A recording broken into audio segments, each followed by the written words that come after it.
Bonjour et bienvenue à une autre prédication de l'Église chrétienne évangélique En Chemin.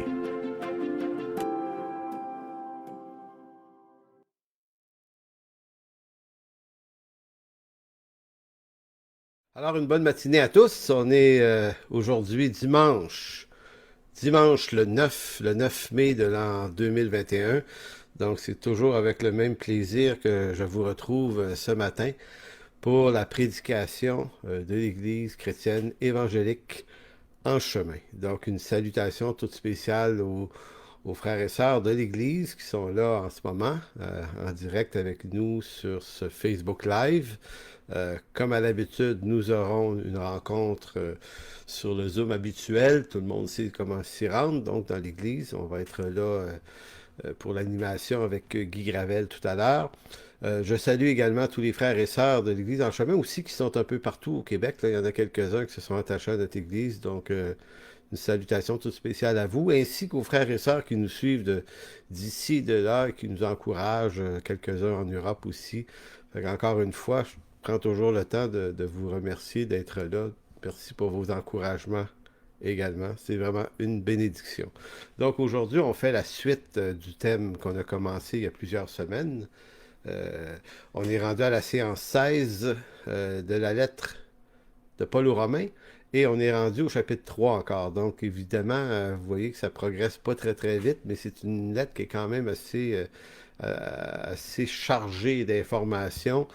Et je me dis que ça vaut la peine, s'il y a une thématique qui vaut la peine d'être enseignée, instruite en profondeur, c'est bien l'exposé que Paul fait de la doctrine de la justification du pécheur. C'est probablement... En tout cas, j'ose m'avancer en disant que c'est probablement la doctrine la plus importante du christianisme. Savoir comment Dieu nous sauve et pourquoi il nous sauve et de quoi nous sauve-t-il. Quand cette doctrine-là s'installe et qu'elle est très très claire dans nos cœurs, alors on entre dans une espèce de certitude, de paix, les choses deviennent claires, il n'y a rien d'approximatif. L'apôtre Paul l'expose avec énormément de clarté, de profondeur et quelquefois quelques difficultés, et c'est pourquoi on s'intéresse à l'étudier. Juste avant de commencer cette prédication aujourd'hui, j'aimerais peut-être ajouter que aujourd'hui, on va parler de la colère de Dieu. Donc, est-ce qu'un Dieu d'amour peut aussi manifester sa colère? C'est une question qui semble être un contraste parce que Dieu parle souvent de sa colère aussi dans l'Écriture, mais il parle également qu'il est un Dieu d'amour et dans les valeurs de notre temps, dans les valeurs qui sont les nôtres là, au 21e siècle, on a de la misère à admettre la complémentarité entre ces deux idées-là. L'amour, pour nous, ça se met jamais en colère. Et la colère ne peut jamais exprimer l'amour. Donc, on ne peut pas arriver à être capable de concilier ces deux idées-là. Pourtant, l'Écriture présente Dieu dans ces deux axes, disons, émotionnels. C'est là. Et j'ai choisi ce matin de reprendre le texte de Romains 3 à partir du verset 5. Si vous êtes pas loin de là, tournez là. Mais bien qu'on a vu ça la semaine passée, l'autre semaine avant, maintenant, il y a un autre angle dans ce texte-là qui vaut absolument la peine d'être exposé. Je me suis questionné si je devais le faire, si je devais pas passer à aller un peu plus loin et dire qu'il faut avancer plus vite. Mais je me dis, le but, c'est pas qu'on avance absolument très, très vite dans la lettre de Paul. Le but, c'est qu'on comprenne bien si Paul a pris beaucoup de chapitres pour expliquer la justification et aller dans toutes sortes d'angles et de détails, c'est parce que lui, comme apôtre, a jugé que ça valait le coup là, de bien l'exposer, là, la problématique de la condition pécheresse de l'homme, la justice de Dieu, la colère de Dieu et le salut par pure grâce. Donc, Paul prend le temps de l'exposer avec beaucoup de mots. Et c'est ça qui m'a convaincu de dire, bon, ben, je ne passerai pas par-dessus le point aujourd'hui, je vais prendre le temps de l'exposer. Donc, le sujet d'aujourd'hui expose un angle qui pourrait être très honnête avec vous. C'est un angle de Dieu que je préférais ne pas avoir à traiter, c'est la colère et la justice de Dieu. C'est pas le sujet le plus populaire, mais c'est un sujet qui est terriblement important parce que il fait partie de l'Évangile. Il est, si on veut, la partie A du message de l'Évangile, la partie B étant la grâce qui nous délivre de la colère. Donc, c'est pas juste, c'est pas juste la grâce de Dieu, c'est aussi la grâce en vertu d'un jugement. Donc, on ne peut pas passer rapidement sur la qualité, la force, la hauteur de ce jugement et de cette colère, parce que ça nous fait connaître l'évangile de la grâce juste de façon trop légère. Donc, c'est comme si notre compréhension de la grâce, c'est ce que je suis en train de dire, la profondeur de la grâce doit être proportionnelle à la profondeur de la condamnation qui nous serait due sans cette grâce. Et c'est là que je dis, le plus grand défi du chrétien en ces temps de confusion sociale au 21e siècle, là où les valeurs libérales de ce monde s'introduisent dans tous les milieux de vie, ben, ce problème-là, ça pose un défi aux chrétiens, puis ce défi-là, ben, il est théologique.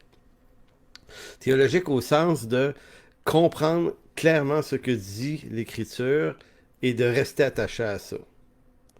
Parce que les valeurs libérales s'introduisent. Elles veulent nous amener ailleurs. Elles veulent nous dire, là, vous les chrétiens, là, avec votre histoire d'un Dieu vengeur, là, puis un Dieu colère, là, ça ne fit plus ça, dans le décor aujourd'hui. Et là, il y a quelque chose en nous qui a envie d'être d'accord avec eux, parce que c'est pas plus agréable que ça de le répéter, sauf que le défi auquel on est appelé, c'est de ne pas déroger de l'Écriture. Donc la tentation serait d'atténuer certains thèmes bibliques de cette nature pour les mettre au diapason des valeurs de ce monde, probablement en vue de rendre Dieu plus sympathique et acceptable. C'est ce que je me suis déjà vu faire. Comment je pourrais défendre l'honneur de Dieu? Parce que si je le présente tel que l'Écriture le dit, il n'est pas l'air sympathique. Ça ne le rendra pas populaire. Donc on essaie de remaquiller Dieu, voyez-vous? Et de dire, ben, puisque les gens de notre siècle pensent de telle et telle façon, il faudrait essayer d'introduire Dieu, puis de dire, regardez, Dieu, il n'est pas contre ça, puis Dieu, il fit avec ça, là, puis, ben non, on ne peut pas faire ça. Rester fidèle à l'intégralité des textes bibliques, c'est un défi théologique, c'est un défi de foi. Donc, plus les années passent, plus les années avancent, je crois que plus il va être difficile, plus ça va être un défi de maintenir l'Écriture dans son intégralité.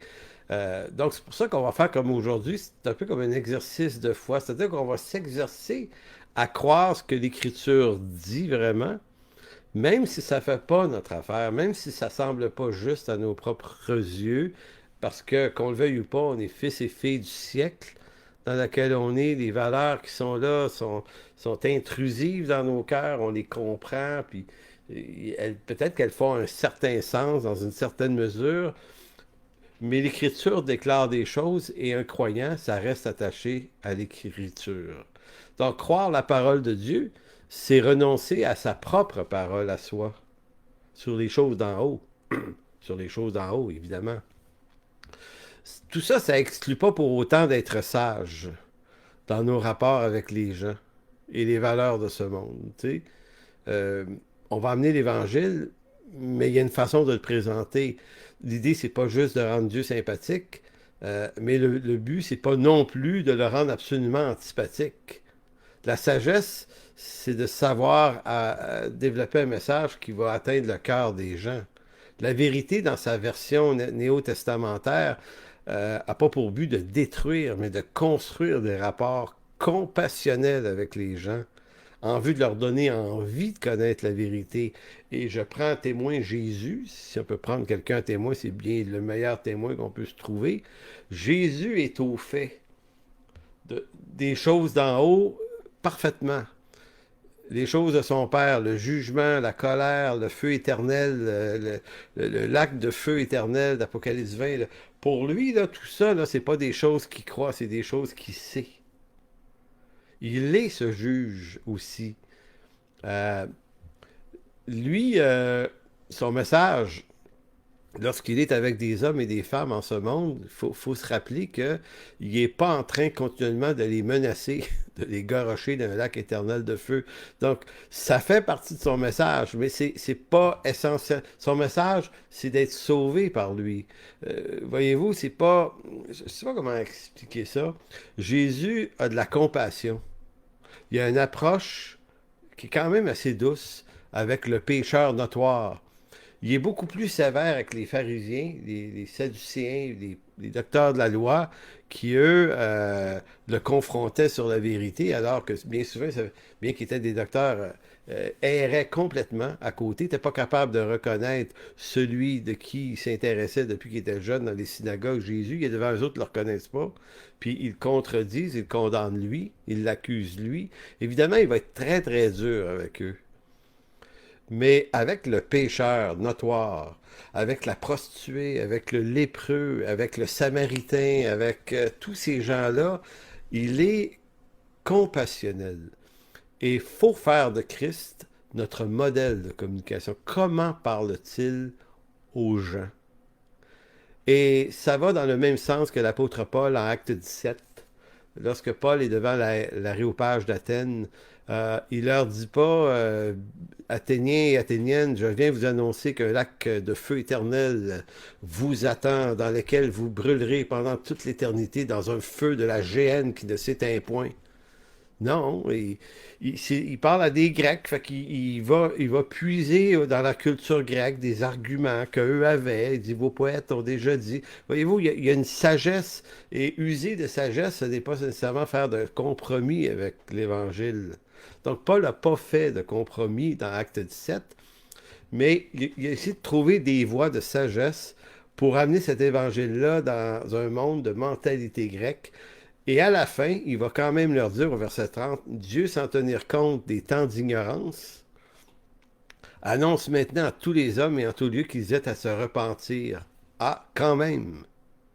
Donc il leur dit, vous allez devoir renoncer, vous repentir, parce qu'il a fixé un jour où il jugera le monde selon la justice par l'homme, qui est Jésus-Christ, là, qu'il a désigné, ce dont il a donné à tous la preuve certaine en le ressuscitant des morts. Donc, l'apôtre Paul est très sage, mais dans sa sagesse, il n'exclut pas de cacher le message, le repentir, la justice de Dieu, le rendre compte à Dieu. Il va l'amener aussi, ça fait partie du message. Donc, c'est cet équilibre-là qui est souvent difficile à atteindre. Donc, j'ai fait une longue introduction. Certains textes bibliques, donc, nous parlent de l'amour de Dieu, d'autres nous parlent de la colère de Dieu. Donc, à qui on a affaire? C'est un peu la question qu'on se pose. J'avais fait une petite blague dans mon introduction hier. Est-ce qu'on a affaire à un Dieu bipolaire? Tu sais, bipolaire au sens qu'un Dieu qui réagit émotivement en fonction de circonstances, un Dieu fragile qui ne contrôle pas tout à fait ses poussées, là, ses poussées de colère. Non, évidemment non. Parce que Dieu, dans sa justice, est tout à fait juste autant lorsqu'il manifeste son amour que lorsqu'il manifeste sa colère. Mais il est tentant d'éviter le sujet, évidemment, de la colère de Dieu, puis de dire, ben moi, l'amour de Dieu, c'est plus intéressant, et de me dire, ben j'ai plus besoin de parler de la colère et du jugement parce que Christ est mort. Il est mort pour le péché, donc, OK, ça permet d'évacuer le sujet. Sauf que ce qu'on va comprendre aujourd'hui, c'est qu'à partir du moment où on évacue le sujet de la condamnation, la justice et la colère de Dieu, en évacuant ces sujets-là, on vient de diminuer la qualité de la grâce de Dieu, la hauteur, la profondeur de l'amour et la grâce de Dieu. Parce que la grâce de Dieu, la bonté de Dieu sont proportionnelles à ce qui nous attendait en termes de condamnation. Donc, si on évite le sujet de notre condamnation, on évite également de comprendre la grâce de Dieu. Comme me disait d'ailleurs un confrère pasteur cette semaine, il disait la psycho moderne, des fois, elle tend à vouloir excuser, expliquer beaucoup de choses, puis ça a sans doute du très très bon en passant, on essaie de comprendre, là, puis comprendre les gens, puis les circonstances. Mais il dit essentiellement, l'Évangile, lui, c'est beaucoup plus simple. Il nous dit que l'homme, devant Dieu, là, tout ne se règle pas par la compréhension des mécanismes qui l'ont fait faire ceci ou cela. Il disait l'Évangile, c'est un appel à la repentance.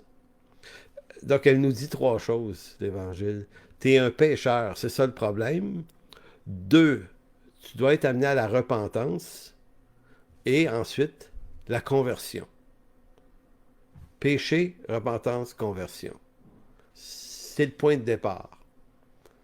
Tout s'expliquer, les comment et les pourquoi, ça ne sauve pas. Mais la repentance et la conversion, ça sauve et ça délivre.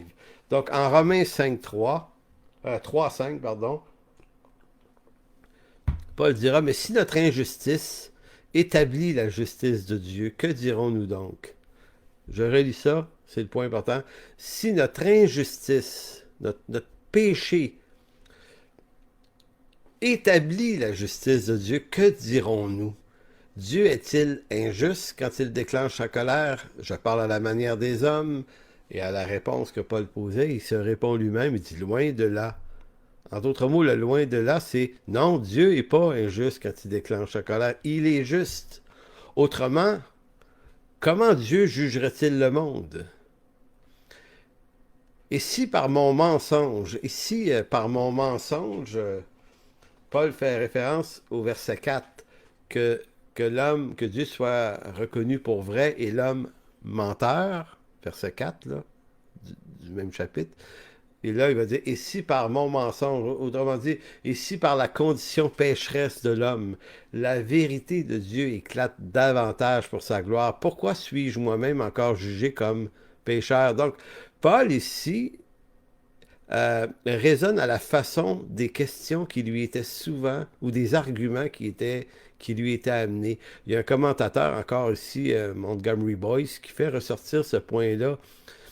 On entend souvent ce que Paul annonçait. Le message de Paul, on le voit bien.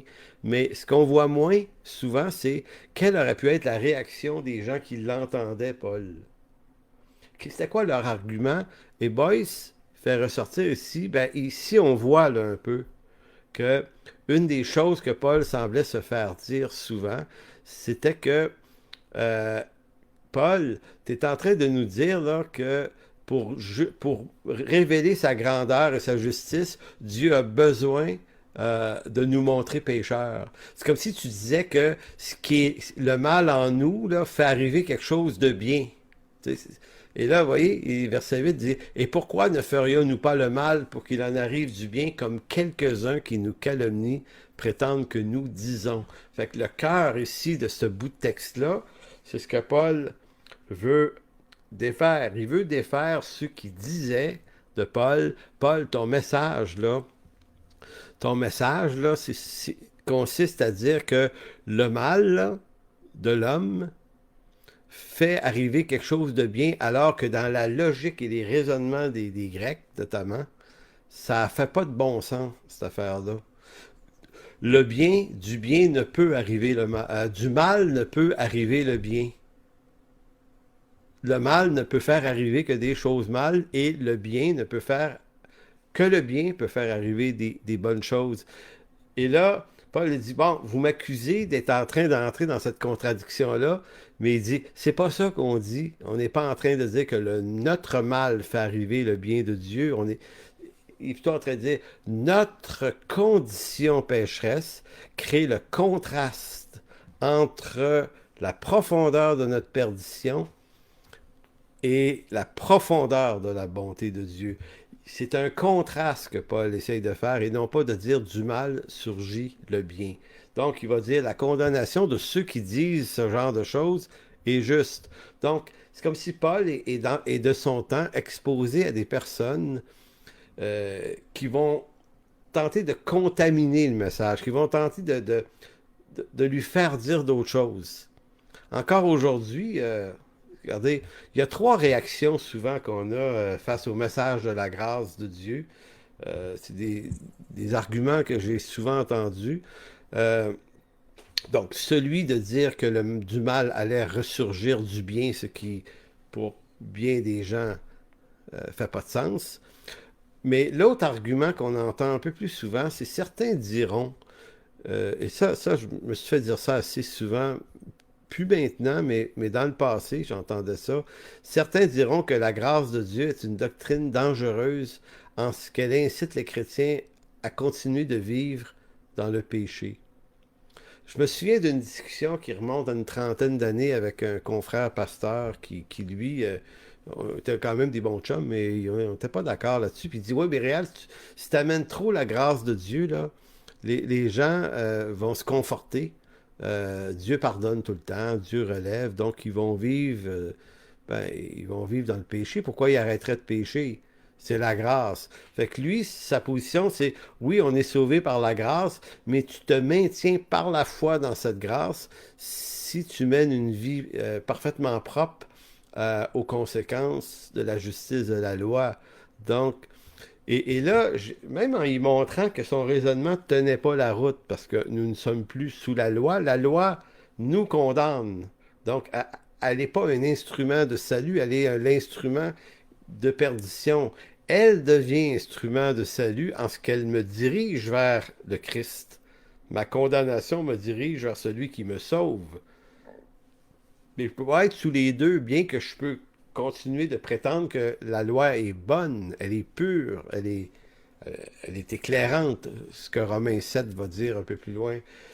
Mais dire que la grâce de Dieu, dans toute sa beauté, incite le chrétien à vivre dans le péché, ben, c'est de ne pas avoir compris qu'avec la grâce, il nous est aussi donné la présence de Dieu, l'Esprit Saint qui vit en nous, et ça ne s'accorde pas avec le péché. Donc, un chrétien, on sait qu'on appartient à Christ, non pas en ce qu'on ne pêche plus, non pas à ce qu'il n'y a plus de tentation.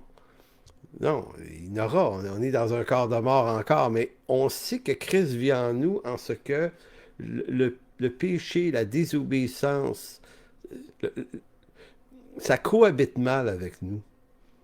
Même si on se fait avoir des fois, on n'est pas bien. Le croyant est manifestement mal dans sa conscience.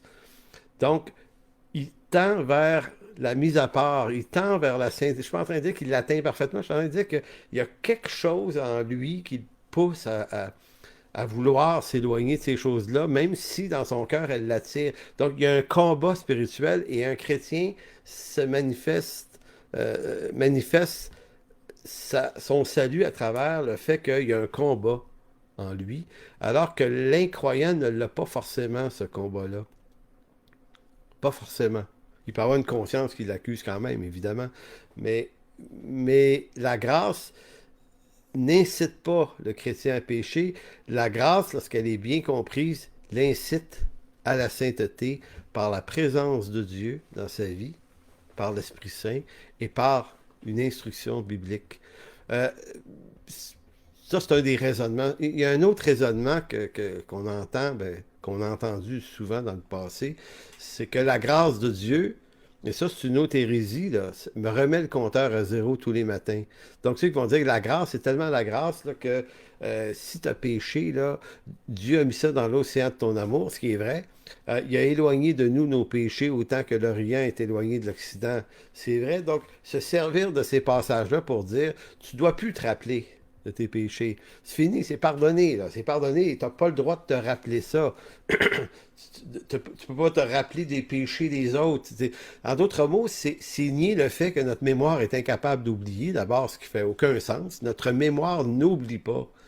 Et je ne suis pas en train de dire qu'on doit persévérer à toujours méditer sur nos fautes et nos péchés passés, mais je suis en train de dire qu'il y a quelque chose d'équilibré, de sain dans le fait de se souvenir qu'est-ce qui est dans nos cœurs. Et lorsqu'on pêche, lorsqu'on blesse quelqu'un, lorsqu'on fait quelque chose de mal, on ne remet pas le compteur à zéro d'abord. On répare, on restaure, on cherche à réparer notre erreur, la nôtre. On demande pardon, on confesse, parce que c'est par la confession de nos fautes qu'on est restauré à la relation autant avec Dieu qu'avec les frères ou avec les sœurs. Mais cette idée que j'entendais souvent de certains ouvriers, c'était que ouais, mais si tu as péché hier, là, oublie ça, c'est fini, là. Si le compteur est à zéro, aujourd'hui, c'est une nouvelle journée, les choses passées, les choses sont maintenant passées de Corinthiens 5, voici toutes choses sont devenues nouvelles. Donc, non, non, non, tu t'en souviens pas. Puis ça incite ça à dire, ben, je peux m'être conduit comme un imbécile hier, mais personne n'a le droit de m'en accuser. La grâce de Dieu couvre. C'est une autre forme d'hérésie. Donc, il y a beaucoup d'affaires qu'on se raconte au sujet de la grâce. Et le but ici de cette étude, c'est de se ramener dans la grâce, dans l'entendement où Paul nous l'enseigne. Donc, Paul ne cherche pas... bon, revenons à l'idée là, du texte. Dieu est-il injuste lorsqu'il déclenche sa colère? Revenons à ça. Au verset 6 de Romains 3, la réponse de Paul est sans équivoque, va dire « Loin de là, Dieu n'est pas injuste. » Donc, ce qu'il est en train de dire, la justice et la colère de Dieu est pleinement justifiée.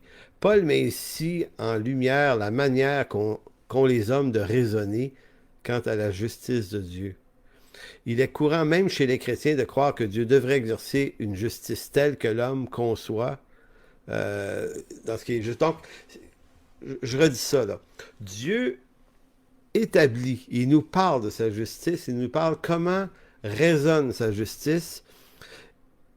Et il faut comprendre que nous, les hommes, en Adam, on se construit notre justice. Notre problème, c'est qu'on va tendre à penser que la justice de Dieu doit ressembler à la nôtre. Dieu doit sûrement penser comme je pense.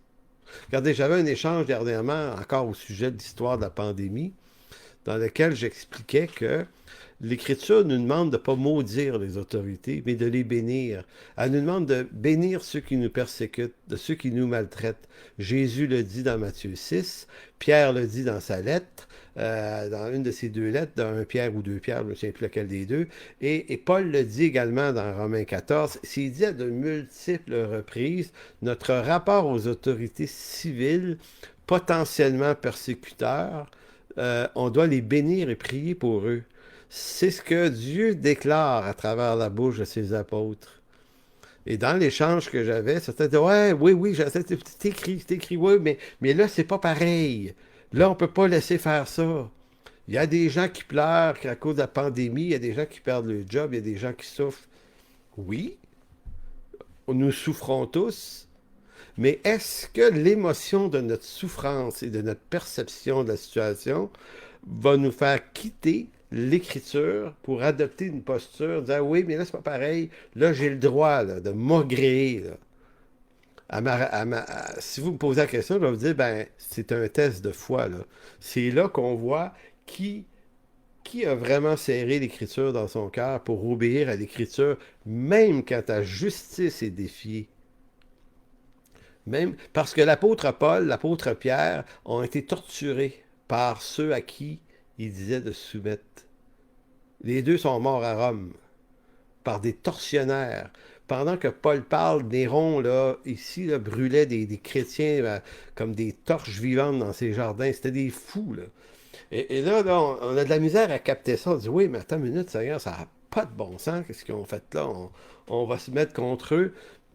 Nada. Paul et Pierre vont dire, non, vous allez les honorer, vous allez prier pour eux afin qu'on vive dans la paix. Hein? Dans 1 Timothée 2, c'est ce que Paul dit. Puis vous n'allez pas vous confronter contre eux. Vous allez les honorer. Hey! Je comprends le défi de justice.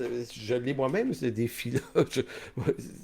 Il y a des choses qui nous enragent, qui nous dérangent, mais le défi de la foi, c'est de dire, je vais rester attaché à l'Écriture et à ce qu'elle me dit, même si ça contredit mon entendement. Pourquoi je vais faire ça?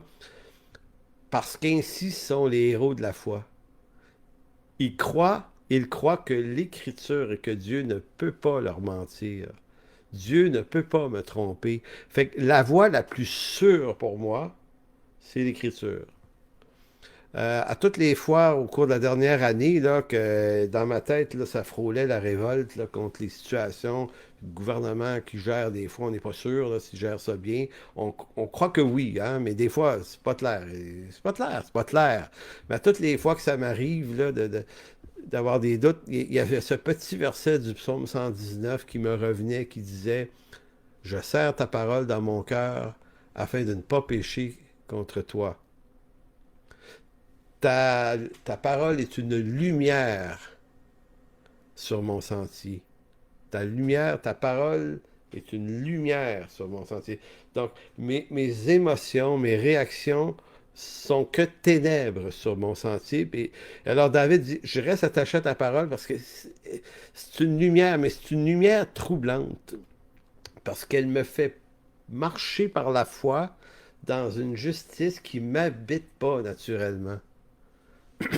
Écoutez, dans notre monde, pardon, dans le monde des hommes, la justice, ça existe aussi, mais elle s'exprime, la justice, à travers des valeurs d'égalité et de droit pour tous. Donc, dans ce monde, la justice, c'est les chances égales pour tous.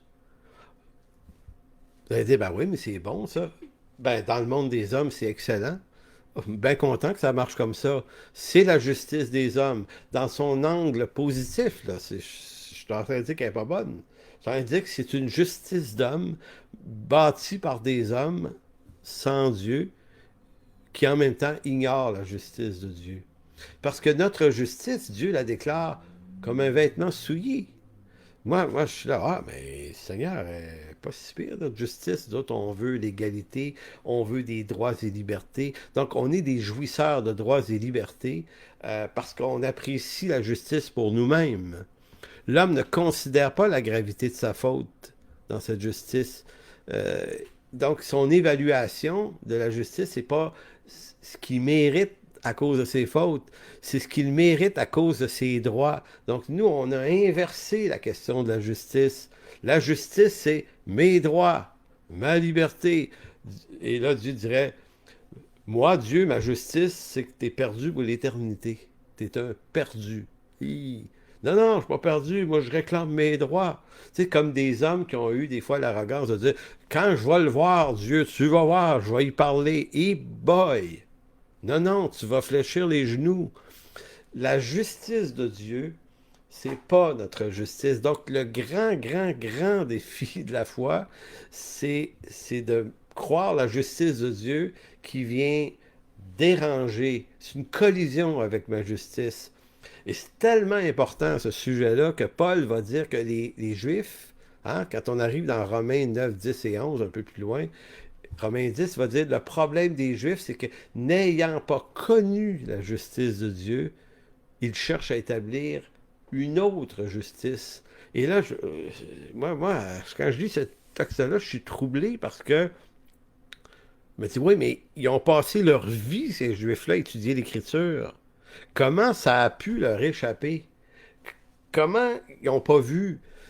Ben, c'est ça, c'est pas parce qu'on la lit, c'est pas parce qu'on lit notre Bible qu'on a saisi comment Dieu veut que ça fonctionne selon sa justice, parce que on a cette tendance à amalgamer justice de Dieu, ça doit ressembler pas mal à ma justice. On ne veut pas croire que notre justice est faussée. Donc, autrement dit, l'homme est non seulement aveugle de sa condition pécheresse, c'est ça que produit le péché, là. Le péché le rend aveugle de son péché. Je ne sais pas si vous voyez le point. Le péché nous rend aveugle de notre péché. C'est fou, là.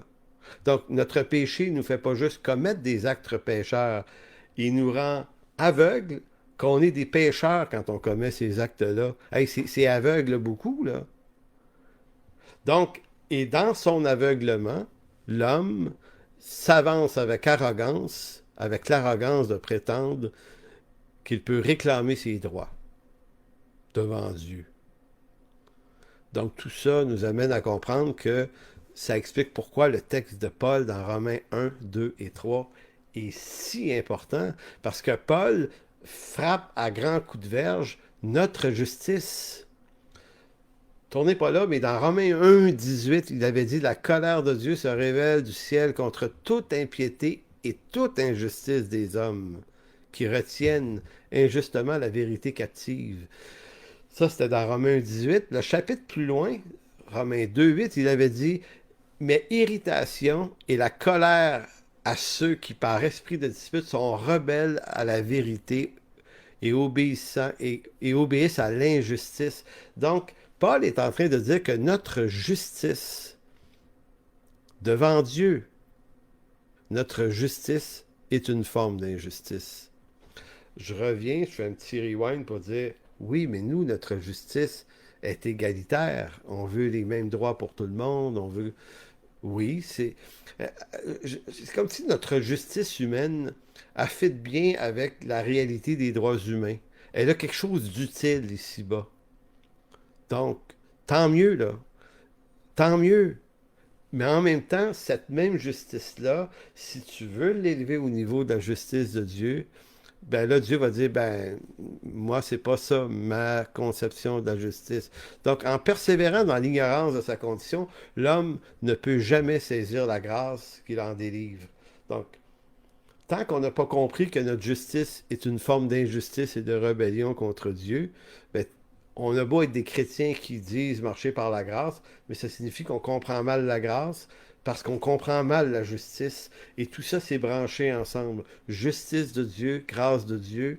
Il faut saisir la valeur de ces mots-là. Et avant de saisir la profondeur de la grâce de Dieu, ben, il faut comprendre la profondeur de notre injustice. Donc, depuis la chute adamique, l'homme est séparé de Dieu, est coincé dans une forme d'aveuglement qui l'empêche de voir sa réelle condition. Alors, il ne se croit pas vraiment perdu et croit que son jugement de Dieu sur sa condition mérite quelque modération. C'est comme ça qu'on le croit. Tu sais, on dit, ouais, mais on sait bien qu'on n'est pas parfait, là. Personne n'est parfait, mais bon, on n'est pas si pire que ça, puis il est vraiment trop sévère. C'est pas juste, là, c'est pas juste, là, Dieu. Au fond de nos cœurs, nous croyons que nous sommes pécheurs, mais pas au point de mériter les pires colères de Dieu. Il y a quelque chose en nous qui résiste à l'idée que la perdition éternelle de tous les hommes est pleinement méritée. On ne croit pas ça? Pire encore, il nous paraît totalement injuste que Dieu puisse condamner pour l'éternité des hommes et des femmes qui n'auraient jamais, à travers l'histoire, entendu l'Évangile. C'est un gros dilemme, ça. Ben, moi, je l'ai eu longtemps, puis encore aujourd'hui, ça me trouble. Je me dis, Seigneur, pendant des siècles, il y a des gens en Afrique, en Chine, qui n'ont pas entendu l'Évangile. Là. L'Évangile est sorti de l'Asie, du Proche-Orient et de l'Europe à partir du 15-16e siècle seulement, là, pour commencer à se répandre un peu plus loin. Fait que je me dis que les gens là, qui vivaient là, ils sont pas sauvés, eux autres. Ils ont même pas eu la chance d'entendre l'Évangile. Au moins, s'ils l'avaient entendu, puis ils l'auraient refusé. On dirait c'est de leur faute. Mais ils ne l'ont même pas entendu, ils seraient condamnés. Est-ce que ça vous trouble? Moi, ça me trouble. J'avoue, là, je vous avoue que ça me trouble. Seigneur, c'est rough. Je comprends pas. Mais quand je creuse un peu, je me dis, mais pourquoi je comprends pas? C'est quoi que je comprends pas? Ben, je comprends pas que nous méritons tous la mort et que c'est ça qui est juste. Qu'on entende ou qu'on n'entende pas l'Évangile, ça ne change rien que ce qu'on mérite, ce que nous méritons tous, c'est la mort. Et là, on se dit, ouais, mais c'est vraiment trop sévère, on n'est pas si pire que ça. En se disant ça, on dit, OK, on comprend pas à quel point notre condition pécheresse est une offense. C'est-à-dire, on ne comprend pas. On se trouve bon, nous autres. On se trouve pas pire. Je rappellerai une discussion que j'ai eue il y a peut-être 7-8 ans avec une jeune femme qui était, que j'ai vue juste cette fois-là d'ailleurs. C'est sa mère qui l'avait amenée à l'église. Puis cette jeune femme-là, qui avait une trentaine d'années, avait grandi dans les églises, quelque part, je ne sais pas où, là, mais en tout cas, elle avait grandi. Puis arrivée à l'âge adulte, comme bien des jeunes, elle avait levé les feutres. Ça ne l'intéressait plus. Puis elle était toujours restée choquée contre Dieu, puis c'est pour ça qu'elle avait abandonné la foi, disait-elle, parce que, bon, ben, Dieu est trop sévère, puis Dieu là, je comprends pas, là, Dieu, moi, ça m'enrage comment il pense, puis là, ce dimanche-là, elle était venue avec sa mère à l'église, ça faisait longtemps, paraît-il, qu'elle n'avait pas mis les pieds dans l'église, et après la prédication, elle vient me voir, puis elle me dit, écoute, elle dit, moi, là, elle dit, tu sais, elle dit dans l'Ancien Testament, parce qu'elle dit, j'ai lu ça quand j'étais jeune, elle dit, je vois Dieu permettre des jugements contre certains peuples qui se font tuer, par les armées d'Israël. Et puis, elle dit, je trouve ça terrible. Elle dit, je comprends pas. Elle dit, qu'est-ce qu'ils ont fait, ces gens-là? Puis comment ça se fait que Dieu a été sévère comme ça avec eux? Puis là, je l'écoutais parler, puis je lui dis, j'ai dit, en fait, plutôt que de répondre juste à la question pourquoi ces peuples-là ont péri, j'ai dit, la vraie question, c'est pourquoi moi et toi, on ne périt pas autant qu'eux? Parce qu'on mérite la même chose. Je sais que c'est pas une réponse idéale, là, mais ce que je voulais lui faire comprendre, c'est que ce qui est injuste, c'est pas tant qu'eux soient morts, parce que c'est ce que nous méritons tous. J'ai dit, ce qui est peut-être injuste, c'est que moi et toi, on est encore vivants pour s'en parler. Puis que le Christ devant nous, qui nous offre par sa grâce le salut gratuit, de passer de cette mort à la vie. Donc, c'est injuste d'un point de vue de la justice humaine, des affaires de même, mais du point de vue de la justice de Dieu, c'est la manifestation de sa justice. Donc, vous voyez, c'est pour ça que je disais au début, il y a un exercice de foi dans notre marche avec Dieu. Il y a vraiment un exercice de foi. Et la foi consiste à accepter comment Dieu dit les choses. Même si dans mon cœur, ça rencontre pas ma justice. Je veux dire, ben regarde, c'est la sienne. C'est lui Dieu, c'est lui le Créateur, et sa justice est juste. Ça, je le sais, sa parole le dit. Dieu n'est pas injuste, il est juste. C'est mon problème à moi de ne pas bien comprendre sa justice, mais c'est pas son problème à lui. Donc, l'exercice de foi, c'est, même si ça fait pas mon affaire, je vais m'attacher à sa justice à lui. Je vais croire à comment lui croit à sa justice, comment il la donne, comment il la dit. Et parce que sinon, je vais rentrer dans l'étalement de solutions. Je vais essayer de trouver une façon de contourner ça. Donc, pour certains, chez les catholiques notamment, ça a été il n'était pas croyant, mais il a fait des bonnes œuvres. Ça a été une tellement bonne personne que finalement, s'il était une bonne personne, c'est qu'il était chrétien. Peut-être qu'il s'ignorait. On a vu ça des fois dans des célébrations funéraires. Et des fois, le curé pouvait même aller jusqu'à mentir. Le gars qui est en tombe, c'était peut-être un salopard, mais finalement, on disait oui, mais on se souvient qu'il a déjà fait un petit quelque chose. En d'autres mots, on veut trouver la bonne action pour justifier que non, il ne peut pas être jugé si sévèrement par Dieu, ça se peut pas. Pourtant, le salut, nous dit l'Écriture, n'est point par les œuvres. Mais c'est un échappatoire. Les catholiques aussi ont inventé ce qu'on appelle le purgatoire.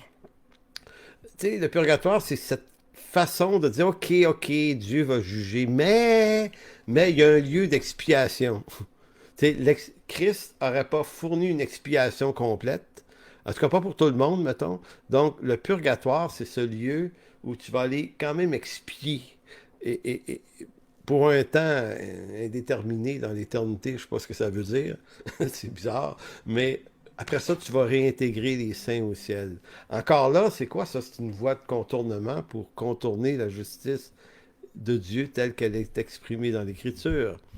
Un autre voie de contournement, c'est Dieu sauvera tout le monde à la fin, car dans son amour, il ne pourra pas se résigner à punir éternellement les pécheurs. Cet argument-là est bien connu. Donc, c'est l'universalité du salut. Moi, j'ai entendu ça en 4e année d'université, dans un cours de bioéthique qui était donné par un théologien catholique, je pense, qui, lui, nous donnait un cours de bioéthique. Puis, à un moment donné, il y a une jeune fille qui a posé la question. Elle dit, ah, vous êtes un théologien? Elle dit, répondant à ma question, elle dit, tu sais, l'idée qu'il y a un feu éternel, tout ça. Puis, tu sais, j'avais peut-être un arrière-plan chrétien, elle, cette fille-là, je sais pas. Mais est-ce que ça existe? Est-ce qu'il y a vraiment des gens qui s'en vont? Et lui a dit, ben oui, c'est écrit dans la Bible, mais il dit, nous, ce qu'on croit, c'est que Dieu est tellement amour qu'il ne pourra pas se résigner. Donc, Dieu a écrit des choses pour changer d'idée. Fait que là, OK, non. Non, non. Dieu n'est pas un homme pour mentir. Donc, il aurait menti dans l'Écriture, mais dans l'éternité, il va rattraper son mensonge. Il va dire, ah, c'était une joke, je ne veux pas vraiment vous perdre. Vous sauve tout. Voyons, voyons. J'étais trop émotif quand je l'ai fait écrire par mes prophètes. Là. J'étais un petit peu... non, non, non, non. Ben non. C'est pas ça qui est écrit. Euh, un autre argument, c'est le lac de feu où se retrouveront les réprouvés est juste une image et non une réalité éternelle. Il y en a d'autres qui vont nous pondre ça. Euh, D'autres vont dire, OK, oui, le lac de feu, il est réel, il est littéral, sauf que les réprouvés vont disparaître. Ils vont se consumer. L'Écriture ne le dit pas non plus. Donc, l'Écriture n'approuve pas ce type de raisonnement. C'est pas... Moi, je les approuverais, là, dans ma chair. Là. Moi, si tout le monde était sauvé, puis que l'enfer n'existe pas, puis tout ça, c'est pas réel. Si l'œuvre de Christ sauvait tout le monde, moi, je serais bien content. Ça ferait mon affaire dans ma justice. Ça soulagerait quelque chose, c'est clair. Mais sauf que l'Écriture, ne le disant pas, ou affirmant l'inverse, j'ai le devoir et l'obligation de rester attaché à l'Écriture. Donc, toutes ces solutions euh, répondent au même motif. Il y a des motivations qui nous poussent à chercher des voies d'évitement. C'est, d'une part, on veut éviter de croire que l'homme est pécheur au point qu'il mérite pleinement un châtiment éternel. Et le deuxième argument qu'on se donne, c'est, ben, on aimerait sauver Dieu de sa mauvaise réputation de vengeur et colérique. On voudrait le rendre plus sympathique. Et je pense que ça ne nous regarde pas, rendu là. Dieu est qui il est. Que ça m'arrange ou pas, ça ne changera pas grand-chose. Donc, m'attacher à l'Écriture comme chrétien, ça signifie m'attacher à des valeurs qui ne correspondent pas au siècle présent, qui sont même dérangeantes pour mon propre cœur, mais rester attaché à l'idée que c'est pas Dieu qui est injuste, c'est pas Dieu qui manque de bonté, c'est ma compréhension. C'est la faiblesse de ma capacité à comprendre la justice de Dieu qui pose mon problème. Paul veut amener les chrétiens de Rome, lorsqu'il fait cet exposé sur la justification, il veut les amener à renoncer à ce que l'homme naturel croit. Parce qu'il veut les amener à adhérer par la foi à ce qui est vrai concernant Dieu. Et c'est ça le grand défi. C'est pour ça que j'ai commencé cette prédication-là en disant le grand défi du croyant au 21e siècle, il est de nature théologique, c'est-à-dire croire l'Écriture comme elle est dans un monde qui de plus en plus attaque l'Écriture, attaque le christianisme et le fait paraître comme étant une religion extrêmement négative à cause de ces textes-là. Si j'embarque dans leur train de pensée, pardon, un petit verre d'eau là, ben, je vais déconstruire le message de l'Évangile parce que je redis ça, l'Évangile, pour voir la gloire et l'honneur et la beauté de la grâce de Dieu, implique de voir la laideur et la profondeur de mon péché.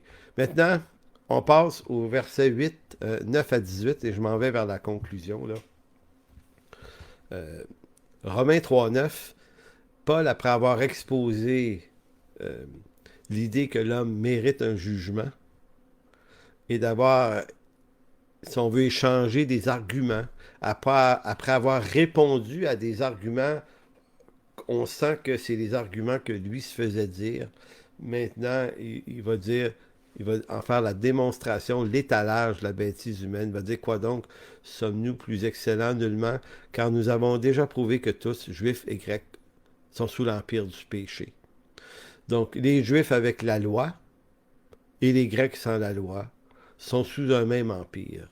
Selon qu'il est écrit, il n'y a point de juste, pas même un seul. Nul n'est intelligent, nul ne cherche Dieu. Tous sont égarés, tous sont pervertis. Il n'y a aucun qui fasse le bien, pas même un seul. Leur gosier est un sépulcre ouvert, qu'ils se servent de leur langue pour tromper. Ils ont sous leurs lèvres un venin d'aspic. Leur bouche est pleine de malédiction et d'amertume. Ils ont les pieds légers pour répandre le sang. La destruction et le malheur sont sur leur route. Ils ne connaissent pas le chemin de la paix. La crainte de Dieu n'est pas devant leurs yeux. Donc, vous voyez un petit peu l'étendue. Donc, Paul ici déverse. Ce sont des textes qui viennent de l'Ancien Testament. Donc, Paul n'est pas en colère ici, il n'est pas frustré, il n'est pas, tu sais, il est pas en train de s'acharner à vouloir montrer la méchanceté de l'homme à tout prix, puis comme si il était anti-humain, le gars, là, puis il voulait juste nous frapper dessus, puis voyez à quel point vous êtes mauvais. On peut avoir cette impression, mais en réalité, Paul fait un exposé qui est extrêmement positif. Parce qu'il est au cœur de son évangile. Au chapitre 1, il dit c'est mon évangile. Et dans son évangile, il reprend le même profil que Jésus. Montrer à l'homme qu'il est perdu et que s'il ne reconnaît pas son état de perdition, ben, il ne peut pas être sauvé parce que seul un perdu peut être trouvé. Comme il avait dit dans l'évangile de Matthieu, seul un médecin a besoin, seule une personne malade a réellement besoin d'un médecin. Donc, ce qui donne toute sa richesse à la grâce de Dieu, et ce qui élève en nos cœurs la bonté et la gloire de Dieu, c'est le contraste. Et j'insiste sur le mot contraste. C'est peut-être le mot-clé de cette prédication. C'est le contraste qu'il existe entre ma profonde condition de pécheur et la profondeur de l'amour de Dieu. Donc, il y a deux profondeurs, et l'Évangile, la gloire, la bonté, la grandeur, la magnificence de l'amour de Dieu n'est révélée que si j'ai vu les deux profondeurs. Donc, la profondeur de ma perdition me fait adorer Dieu pour la profondeur de son amour pour moi. Si je ne visite pas cette profondeur, si je n'ai pas une attitude dans la vie de tous les jours, là, à la limite, que quand je vois ma condition pécheresse, là, de ne pas l'excuser, mais de l'exposer à Dieu comme un péché, je me garde toujours en santé parce que la grâce de Dieu qui me lave par le sang de Christ devient hautement valorisée. Et sinon, ben, la grâce de Dieu reste aussi légère que ma décision de ne pas trop vouloir reconnaître ma condition. Je voulais un dernier texte, c'est Romains 3, 19 à 26. Et la semaine prochaine, on va entrer dans ce texte-là, mais je le lis cette semaine parce que je voulais que vous constatiez le contraste, et c'est encore le mot que j'utilise, le contraste entre les versets 9 à 18, hein, qu'on vient de lire, les versets 9 à 18, c'est tout le mauvais du cœur de l'homme, égaré, perverti, tout ça, là. Hein, les versets 9 à 18 là, exposent la perdition de l'homme. Et voyez à quel point la perdition de l'homme contraste avec le verset 19 à 26, où là, Dieu nous sauve. On est tellement perdu entre les versets 9 à 18, mais on est tellement sauvé entre les versets 19 à 26, que ça devrait éclater à nos yeux, mais que Dieu est bon.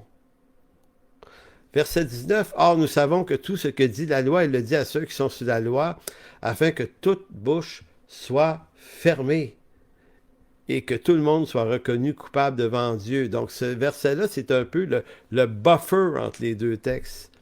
Donc, toute bouche soit fermée. En d'autres mots, un pécheur qui comprend sa condition, ça y ferme la bouche. Ça y ferme la bouche.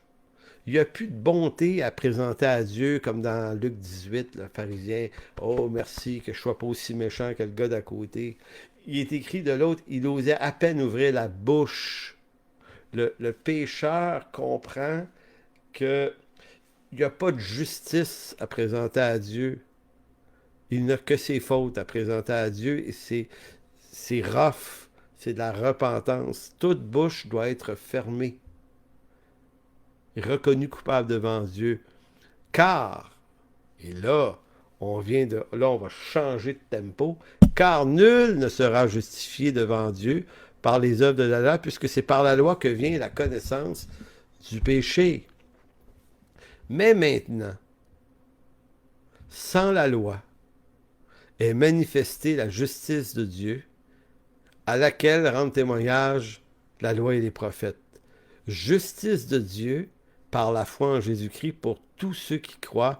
Il n'y a point de distinction. Car tous ont péché, tous sont privés de la gloire de Dieu, et ils sont gratuitement justifiés par sa grâce, par le moyen de la rédemption qui est en Jésus-Christ. Vous voyez là, le passage d'un contraste de perdition à un contraste de rédemption. Ils sont gratuitement justifiés par sa grâce. Il faut saisir la redondance des trois mots. Gratuitement, justifié par sa grâce. C'est comme s'il y a des mots de trop. Mais en fait, dans le langage de Paul, il n'y a pas de mots de trop. Paul fait exprès de doubler la force de la beauté de l'Évangile. Écoutez, la grâce, c'est déjà quelque chose de gratuit. Mais il dit, ils sont gratuitement graciés. C'est comme si ça ne se dit pas vraiment, mais Paul dit, mais je veux tellement que vous compreniez à quel point vous êtes graciés, pardonnés, justifiés, déclarés justes par le moyen de la rédemption qui est en Jésus. Je veux tellement que vous compreniez que je vais exagérer la force des mots. Il dit, verset 25, « C'est lui que Dieu a destiné par son sang à être pour ceux qui croiraient victimes propitiatoires afin de montrer sa justice, parce qu'il avait laissé impunis les péchés commis auparavant au temps de sa patience, enfin dis-je, de montrer sa justice dans le temps présent, de manière à être juste, tout en justifiant celui qui a la foi en Jésus. » Voyez-vous la beauté de la chose? La justice de Dieu reste juste, même lorsqu'il pardonne un pécheur, alors qu'on aurait l'impression que Dieu, dans sa justice, ne peut que le condamner. Mais Paul dit, oui, mais Dieu, dans sa sagesse, a trouvé une façon de déclarer juste des pécheurs sans que sa justice soit affectée. Il reste juste tout en justifiant. C'est ça qu'il dit, hein? Il reste juste tout en justifiant. Verset 26. Il y a vraiment quelque chose de profond. C'est ce qu'on va entamer la semaine prochaine. Dieu reste juste tout en justifiant. Mais pourquoi? Comment il fait ça? Parce que Christ a pris ma place. Ma faute étant Christ, a été lavé, purifié, pardonné. Donc, Dieu est libre de me donner gratuitement l'effet et l'impact d'un salut gratuit. Donc, Dieu n'a pas été injuste dans le sens qu'il n'a pas injustement fait comme si je n'avais pas péché. Non, il me dirait, ah, tu es complètement pécheur. Mais tout ce qui est complètement le péché dans ta vie a été complètement mis sur le dos de Christ à la croix. Donc, tout est complètement pardonné à cause de Christ. Écoutez, il nous reste quoi à faire quand on comprend l'Évangile dans toutes ses profondeurs? Ben, il nous reste juste à dire, hey, merci Jésus, là. Puis ce soir, on va, en se couchant, on dit, ben, merci Jésus. Puis demain matin, ben, merci Jésus. Puis c'est comme le fameux chant de John Newton, Amazing Grace, grâce infinie de notre Dieu qui a sauvé un pécheur comme moi, là. Puis j'ai aucun mérite à ça, là. Je suis pas plus brillant que mes voisins qui ne connaissent pas. C'est pas mon intelligence, c'est Christ qui s'est révélé dans ma vie par son pardon parfait. Alors, Seigneur, merci de bénir, de pardonner des pécheurs, Seigneur, si des hommes et des femmes entendent cette prédication. Je vous encourage à vous tourner vers lui. Vous n'avez pas besoin d'être dans une église.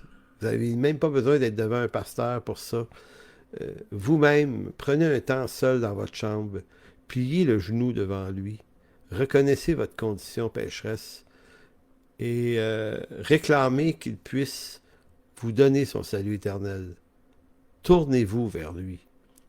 Dans quelques années, vous allez découvrir que c'est lui qui a fait en sorte que vous vous tourniez vers lui, mais ça, c'est pas grave.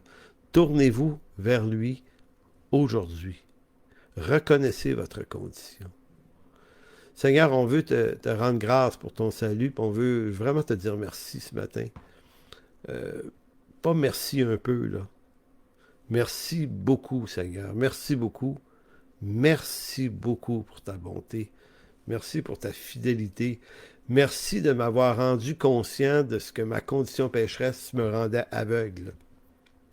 c'est-à-dire aveugle de ma condition. Merci, mon Dieu, de bénir abondamment cette journée dans le précieux nom de Jésus. Amen. Donc, une bonne journée à tous. On se revoit la semaine prochaine pour la prédication de l'Église en chemin. Et pour ceux de l'Église en chemin, ben, on se revoit dans quelques instants sur le Zoom. À tout à l'heure. Pour toute information, n'hésitez pas à communiquer avec nous à info@égliseenchemin.com.